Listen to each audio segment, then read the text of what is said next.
Lightning like Steve McQueen. I'm in the fast lane when the light turns green. And I built tough, I ain't nothing but grit. Cause I made rugged blood, sweat, and spit. Yeah, like a horse I fly. Better push yourself in for a bumpy ride. I like to play hard, but I work harder. And I weather the storm cause I'm built stronger. What is up, ladies and gentlemen? We are back. We are live. It is the Freight Coach Morning Show, the top morning show in transportation, coming to you guys every single weekday, 8:30 a.m. Pacific, 10:30 Central, to break down some industry headlines and, most importantly, provide some actual insight into what you can do with all of this information. If this is your first time tuning in, welcome. This is the real side of freight, ladies and gentlemen. And when I say that, what do I mean by that? I say that because I only speak to transportation professionals on this show, as well as my twice-a-week long-form podcast, because I want to speak to the right individuals who have done what you're looking to do or who are currently doing what you're trying to achieve, so you can take all of that information, apply it, utilize it, and see a meaningful difference in your business and your life. It's one of the many, many reasons why I proudly fly that American flag behind me every single day. A, we're the greatest nation on earth, but B, I'm living my American dream, and I want to help each and every one of you live yours as well. Fridays are Q&A day. You guys know that. So every single Friday when we go live, I answer all sales and operations related transportation questions out there. So if you guys have anything throughout the week, DM it over to me and I'll answer it on the show. If it has something to do with the transportation industry, I will answer it for you and give my opinion out there on, most importantly, what I'm doing inside of my brokerage to work through a lot of this stuff out there. So I got a couple of questions that were already sent over to me. But again, if you have anything else, drop it in the chat here on the show and I will answer it live for you. Carla Isted, good morning. Good to see you, Carla. Flo, happy Friday from Canada. Thank you for tuning in as always, Flo. Let me see here before we do anything. Yeah. All right. So we got a couple of questions. Two of them are kind of related. One of them is not related, but yeah, we got three that I'm going to be starting in with. And again, if you have anything else, drop it in the chat. Stephen Title, what is up? Stephen, I got a reply from your tag. I'm going to reply to you here. I apologize. When you sent it, I was in the process of flying back from Houston, man. And it's just kind of been a whirlwind. But yeah, I'll be getting back to you here shortly, my man. Travis Vaught, what is up? Good to see you, man. Thank you for tuning in. All right. Well, let's dive right into the first question that we got here. First one is what is my opinion, or I said, what is your opinion on autonomous trucks? I heard you break down an article a few weeks ago or so about some laws in California. So autonomous trucks. I think that there's a difference between autonomous technology and autonomous trucks entirely. And I'm going to say that in the sense of like, there's already autonomous technology that's out there in forms of like automatic braking and like the sensors and everything that are on your vehicles. And let me see here. I am a fan of autonomous technology that can potentially help you, increase your reaction time on the road. Like if you've ever driven through Phoenix, Arizona in rush hour traffic, you know what I mean? But people are zigging and zagging everywhere. And it's an absolute nightmare sometimes. And sometimes you're looking over your shoulder to see if it's all right for you to merge. And then the car in front of you slams on your brakes. And in my vehicle, in my SUV that I have, it triggers the automatic braking system and stops my car. And I'm a fan of that. Fully autonomous trucks, I am not a fan of it all. I believe that the trucking profession, and I'm again, take this for what it's worth. I come from a family of truck drivers, right? Like when my great grandparents immigrated to the United States from Germany back in the 1930s, they started a trucking company in Iowa. My dad owned his own trucking company. He was owner out for 40 years. I have uncles that drive, brother-in-law drives. I got a lot of family members that drive. I am 100% pro driver.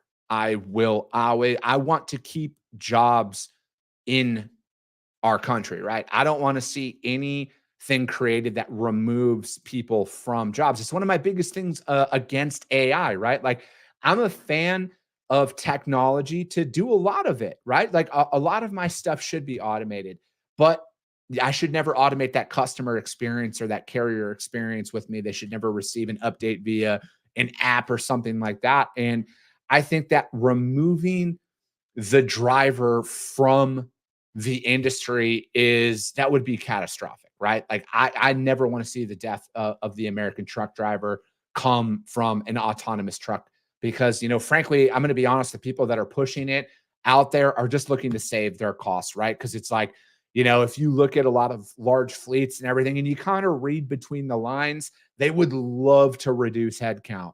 They would love to reduce salaries and benefits and all of that stuff, right? They would love an autonomous truck. And while they're all out there saying that they want, they value the driver, I don't think that they truly do if you're looking to replace them in some way, shape, or form by putting an autonomous truck out on the road. I'm just not a fan of it at all. The state of California, I mean, I'm trying to keep my personal opinions aside, but it's an absolute dumpster fire of laws and rules and regulations against the trucking industry. AB 5, I've already went down that road. I believe it's truly communism in a nutshell is really what AB 5 is it prohibits and restricts anybody from doing anything as an independent contractor in a small business, and it kills the American dream. The United States economy is legitimately held together by small business. I never want to see any laws put in place that remove that from our economy. And that goes to autonomous trucks. All right. At the end of the day, that would kill the owner operator. That would kill everything but the large fleets who are able to purchase that said technology and roll that out. I'm just not for that at all. I just never want to see this industry. Like, I want to see improvements, right? Like, I truly do. I want to see the roads get safer. I want to see things become more efficient. But most importantly, I want to see drivers make more money. I want to see shippers make more money and brokers make more money. I'm a capitalist. I'm unapologetically a capitalist. I'm not going to sit here and try and spin it any other way.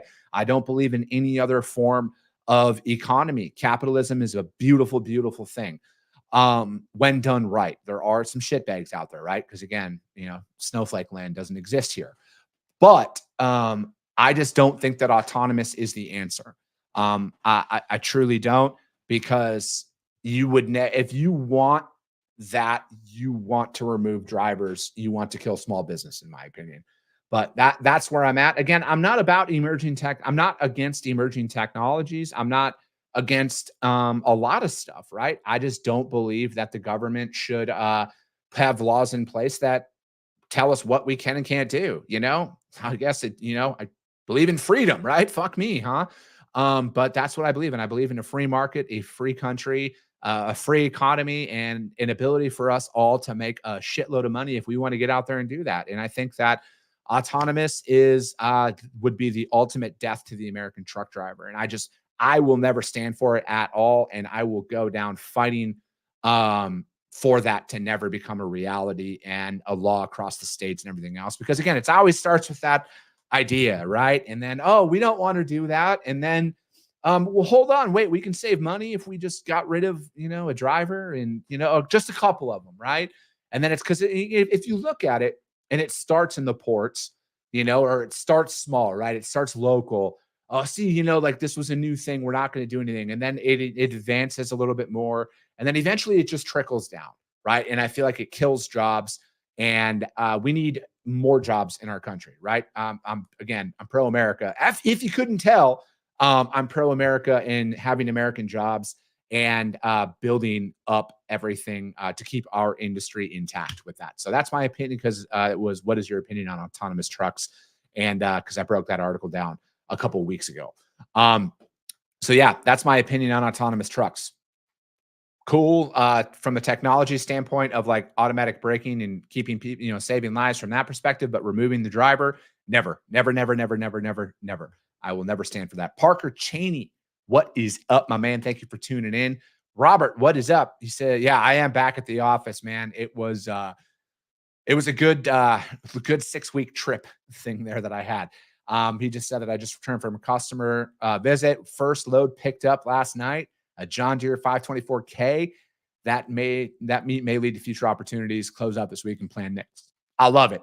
I love it. And ironically, Robert, that leads to my next question that I had got. And I get this a lot right now. Okay. Like I get this one literally, I want to say every week at some point, right? In whether it's just in form of conversation. But it is, how do I land shippers in an uncertain market? First and foremost, I literally just released a full length podcast with my friend Tony Darnell, who happens to be a shipper. He took the time, and the episode is 45 minutes, and we talk about best practices. All right. We talk about literally anything you can do and everything you can do to get more business from your prospects. How do you stand out? Everything. We literally broke it down for 45 minutes, but you answered this question, and I'm going to answer or you asked that question. I'm going to answer it on the show. My friend Robert here, he said customer visit. All right. I want to start there. Own your backyard. I talk about this a lot, but it's very, very, very, very useful. Owning your backyard is crucial. Get out there and visit people. Offer to do that, whether it's via cold call or if you utilize lead generation software. You can send some emails or DMs on LinkedIn, whatever that looks like. I just believe in, if I'm close by, I want to meet people in person, right? I don't want to go back and forth on cold calls or emailing. I want to see somebody, and then a lot of it is selfishly, I want them to see that I'm a real person. I feel like if I'm in front of one of my prospects, they won't say no. Call that arrogance, confidence, whatever you want. But if I walk in the room with you, I'm going to close you. All right. One way or another, I will get a solution out there. I feel like that is the most underserved or underutilized sales strategy out there. It's because, again, like back to the automation thing. Everybody wants to automate fucking everything. I don't jive with that. All right. I do for a large portion of my I do for a large portion of my business. I want to automate some of the menial tasks out there to free up my time so I can do just that. Sell. Okay. I want to sell more. I want to build long-standing relationships because those lead to customer loyalty. I don't want my customers to be satisfied with my operation. I want them to be loyal. I want them to build that up one truck at a time. That's literally, you can't see it, but on my pen, that's one of our core values, you guys. One truck at a time. That's how all of this is going to be built up. That is literally how I am going to build the largest transportation company in North American history. One truck at a time, one customer at a time. And we're going to build it up that way. And by just doing what everybody else is not willing to do. I think another thing on top of this, instead of that spray and pray model that a lot of people come accustomed to in sales of just automatic, like email blasts and everything else, going after anyone and everyone. We just want to move freight. Give us your loads, yada, yada, yada. That's what a lot of it that you see out there kind of is. My perspective is I go after a very much core niche, right? Like my core niche is going to be open deck and heavy haul. Yes, we move dry van freight. Okay. At the end of the day, hell, I would even move reefer if my customer came to me and said, I need you to move a reefer load. But my core competency is one niche. And I really say that, and that's mainly geared towards the individuals who are starting out and don't really have any traction. Okay. And I say that because I want you guys to have the same conversations time and time again, because that builds confidence. If you want to get more confident on the phone, make more phone calls. That's literally the best piece of advice that I could give out there.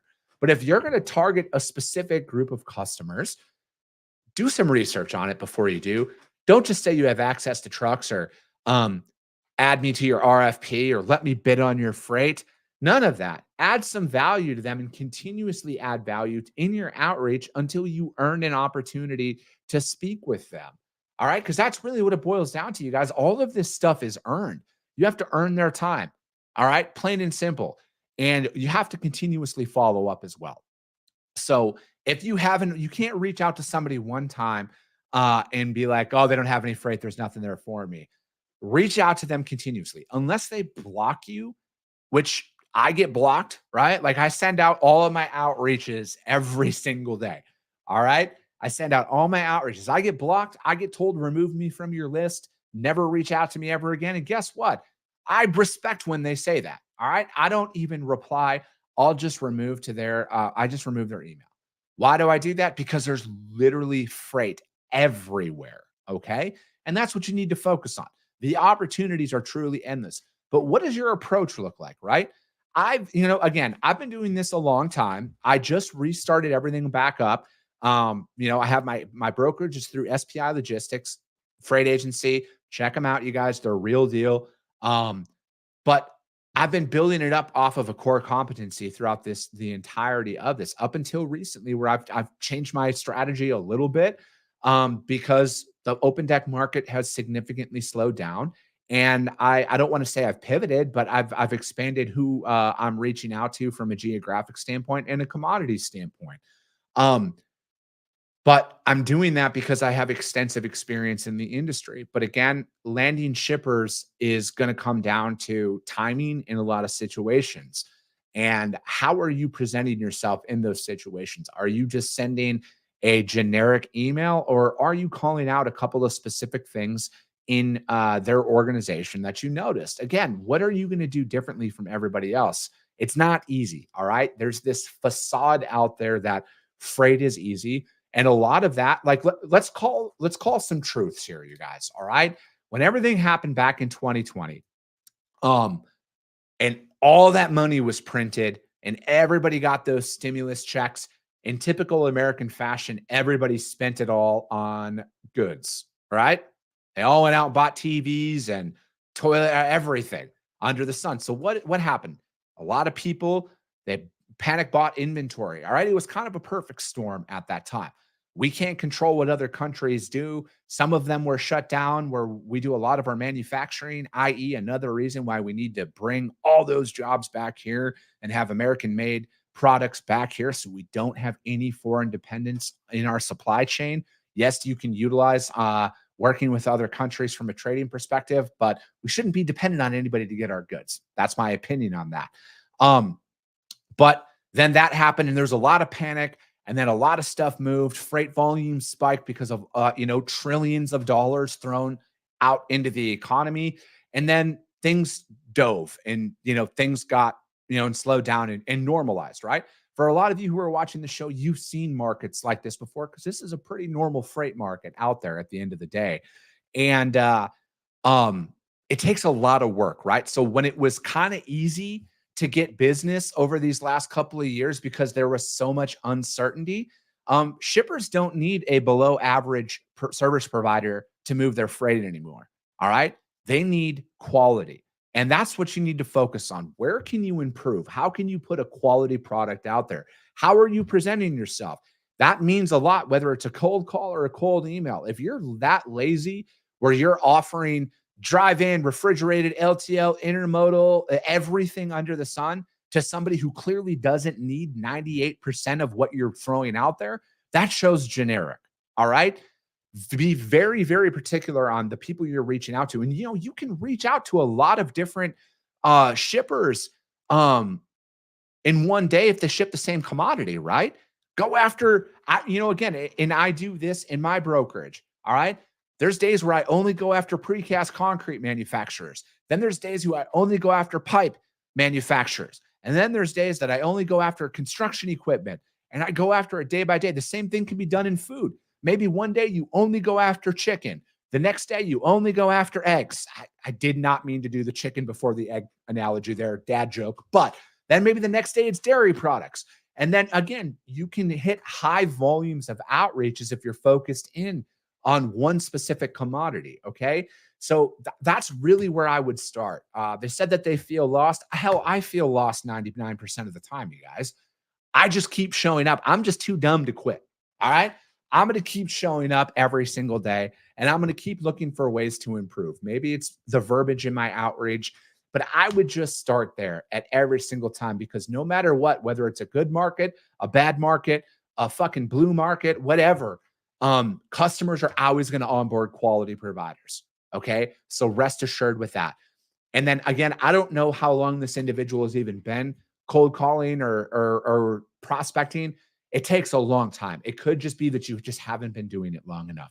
It takes a very long time. Some of my prospects took 6 to 8 months of prospecting to onboard them. So that would be my biggest piece of advice out there. I feel lost a lot too, so don't worry about that. Let me see here. SP Freight says, "Make America Great Again." Let's go. Sonny Sharma. Good morning, orange shirt gang. Good to see you, Sonny. Robert says, "I have not a prospector for years, but I gained new customers by referrals. This load came as a referral from a carrier. Relationships matter. Your carrier has become your greatest sales force out there." Zena, what is up? Good morning, everyone. She says, "Happy Friday." Bob Hasrati, let's go. And after today, let's all have a great weekend. Amen. Demand went up, and then couldn't find a truck anywhere without $6 a mile. Yeah, amen. Julia, what is up? One Call Logistics. Good to see you. See, that's branding right there. Julia literally came on my show like almost every single day and said, "One Call Logistics, One Call Logistics." And now I remember Julia as One Call Logistics every single time after all this time. All right. The third question I got is, when will the market flip? That, ladies and gentlemen, is the magic question that is out there. When it will flip, if it will flip. What's going on with the market? The market, the market, the market. That's all I see literally every single day out there is the market. And yeah, the market's a real thing. I stay on top of all of my market rates by those guys right up there. Every shipment I won, the driver that I'm having loaded right now in Texas, load was one off of Green Screen's prices. The load that I'm moving out of Colorado, where the driver's getting loaded for today, Green Screens. The other loads that I've moved this week, Green Screens. Just throwing it out there right now, you guys. I'm using them every single day. Greenscreens.ai/freight coach if you guys want to learn more about that. But again, pricing is a lot to do when you get onboarded with a new customer, right? To start. Yes, you've heard me say that price becomes secondary, and that is because you've over-serviced and over-delivered them for a very long time, where they can justify additional prices for you. I go through that all the time. That's how I know it's true. This might be an unpopular opinion, but again, I believe in the First Amendment, freedom of speech. I'm going to say whatever I want. And that's kind of why you guys come back and listen to this show all the time. The overall freight market, I truly feel, whether it's an up market or a down market, is almost irrelevant to probably everyone that's not publicly traded. And before you jump down my throat, I think a lot of people who talk about the market being down is because their stock price is being hit, because their revenues are down, and all of that stuff happens. And then when their revenue's up, their stock price is up, and then they're talking about how they're the greatest company ever. A lot of us, it doesn't matter what's going on in the macro economy, because a lot of us are just trying to find a way to earn somebody's business, right? A lot of us are just trying to find a way to get in the door and to move a couple of shipments. So what the market is performing at a macro level, I think, is almost irrelevant. At least that's my opinion for my business, because I'm just out there trying to earn people's business, right? And again, I'm talking about quality all the time. Are you a quality service provider? That's what you need to look at. It's a tough conversation to have with yourself, right? But what can you do differently? What can you do more? Are you providing all the updates that you promised? Are you communicating with them? Are you calling all those facilities, shippers, receivers, all of that stuff? Are you verifying information? Are you doing that? Again, I just think that when people focus on whether it's an up market or a down market, a lot of it is below average sales reps who use it as an excuse to not do their job. All right. How do I know that? Right here. That's what I used to do. All right. I always blame everything under the sun for why my numbers were down. I used to blame everything under the sun except for myself. All right. Because frankly, when it boiled down to it, I wasn't doing my sales the way I should have. All right. So from my perspective, a lot of where the market is when it flips is irrelevant if you can't execute. All right. And that's what it is. You got to operate. You got to learn. You need to learn how to execute at a high level. All right. What are you doing to ensure that carriers want to work with you time and time again? Because there will come a time here in the next couple of months, realistically, where carriers won't need you anymore. And just like my friends over at SP Freight was saying, when you couldn't find a truck for anywhere without $6 a mile, I'm not saying that rates are going to raise that high again, but it's going to be a lot harder to cover trucks than it is right now when that market flips. So again, are you operationally sound? Because if you could you could put 1,000 loads on the board right now, but if you can't execute upon them, give them back. Right? So again, what are you going to do about that to become operationally sound? Are you calling shippers and receivers? Are you verifying load details? Are you verifying that shipments are ready to go? Are you verifying that they have the equipment at the receiver to offload the truck? Are they expecting the truck? All of that stuff, you guys. It's so much more than here's your rate, give us your freight. I did not mean to rhyme right there, but I'm really on a dad joke kick today. But, again, I think there needs to be less focus on when things are going to get easier, and there needs to be more focus on what can I do to improve today. All right. Because I feel like a lot of us are always like, oh, the next shipper, I need to work with the next shipper. I need to add more. How much of your current book of business is being underutilized because you're a subpar performer? If you got 10, 15, or 20 shippers that you're actively quoting right now, and you don't have enough freight from them, you're not doing enough. Harsh reality, you guys. Again, I'm in that process right now. I've onboarded like 15 shippers this year. I'm not doing enough because I don't have a lot of volume. Clearly, I need to do more. All right. And that's my focus every single time. I need to do more. That's why I'm silent on a lot of current events all over social media in this industry that everybody loves to put their opinion on, because I'm not a $3.8 billion freight brokerage yet. All right. And until I get there, I don't have an opinion on what somebody else should have done differently in those moments, because I'm not there. When I get there, trust me, I will be the first one to tell you guys what to do to have a $3.8 billion freight brokerage. All right. Because I'm going to be going live every single day throughout this time. I'm going to talk to you guys about when I hit these certain milestones out there. I'm going to be leading the path, right? Like that's why I do these Q&A shows every single Friday. I tell you guys everything that I do inside of my organization. All right. Hopefully one of these days, and that's probably going to come when I hit the 50 million mark, the 100 million mark, the 500 million mark, the $1 billion mark, and then the $3.8 billion mark.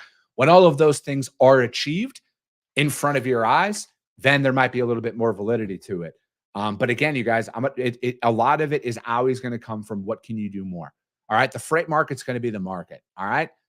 If you want to be better, if you want to be a change, start with you. Like my man Andy Frisella says all the time, personal excellence is the ultimate rebellion.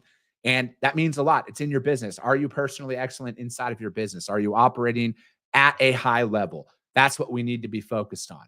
Check out his podcast, the Real AF podcast. Go all the way back to the MF CEO project days and work your way forward. I listen to his show all the time. Current events, current episodes, everything. I live by all. I listen to all of them. That's where the majority of the stuff that I've learned has came from that man, the Arate Syndicate, Ed Milet. Ed and Andy's podcasts, you guys, have so much value in it, and it's all free. All right. It's all free. No, Sonny, I jumped on there like 2 minutes after it all got released and it was all sold out. So I will have to wait until the next round come out. But, again, I'm just going to do my part and live my American dream in front of all you guys. And I hope that I'm walking the walk and talking the talk. And again, I'm out there trying to get better every single day.